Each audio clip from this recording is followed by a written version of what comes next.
دانشمندان فسیل یک حیوانی رو کشف کردند که تا حالا هیچ کس ندیده. توی این ویدیو میخوام این خبر شگفت‌انگیز رو براتون ترجمه کنم. درود دوستان، خوش اومدید به کانال خودتون یک زبان.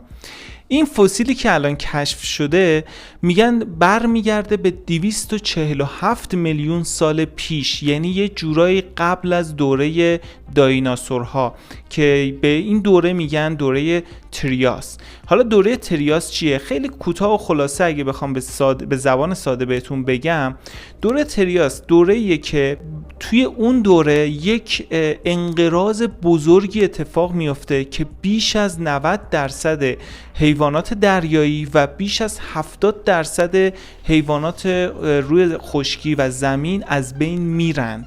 خب ما میدونیم که توی تاریخ کره زمین انقراض‌هایی بوده و بعد از این دوره دایناسورها شروع میشه و دوباره بعدش یک دوره انقراضی داشتیم. یعنی این فسیلی که کشف شده در اصل برمیگرده به قبل از دوره دایناسورها. حالا این فسیل چیه؟ این فسیل یک حیوانی رو داره به ما نشون میده که ظاهری شبیه به سوسمار یا مارمولک داره، اما این حیوان بال داره و روی درخت‌ها شاید پرواز می‌کرده یا شاید هم توی دریا مثل ماهی‌ها پرواز می‌کرده. یک ظاهر خیلی عجیب غریبی داره، یک سر کشیده و یک نوک درازی داره. حفره هایی رو توی این فسیل پیدا کردن که گفتن احتمال داره برای نفس کشیدنش باشه، جای بینیش باشه و همچنین گفتن یک پوست عجیب غریبی داره، پوست پیچیده‌ای داشته که نه مثل حیوانات پستانداران بوده که مو داشته باشه و نه مثل خزنده ها بوده که حالت پوست صاف یا مرمری داشته باشه و بنابراین گفتن این حیوان توی جنگل‌های باستانی میچرخیده و اونجا زندگی میکرده. دانشمندان میگن کشف این فسیل به ما این رو میرسونه که 247 میلیون سال پیش تنوع زیستی خیلی زیاد بوده و اون موقع موجوداتی شکل گرفته بودن و زندگی میکردن که ما حتی اونها رو تصور هم نمیتونیم بکنیم.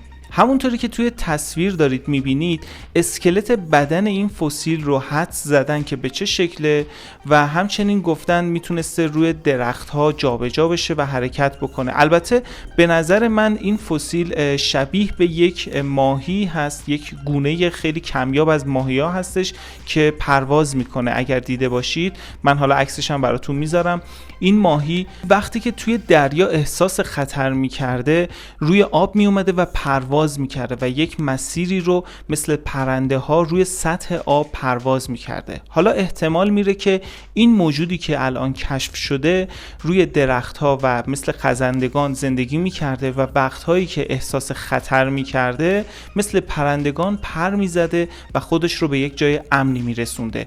خیلی ظاهر جالب و جذابی داره و گفتن این بالهایی که داشته شبیه به پر پرندگان جدا جدا از هم بوده. حالا شما چی فکر میکنید راجع به این موجود عجیب غریبی که به تازگی کشف شده؟ لینک این خبر رو توی دیسکریپشن براتون قرار میدم. لطفاً با لایک و سابسکرایب از ما حمایت کنید. مرسی که تا آخر ویدیو همراه یک زبان بودید.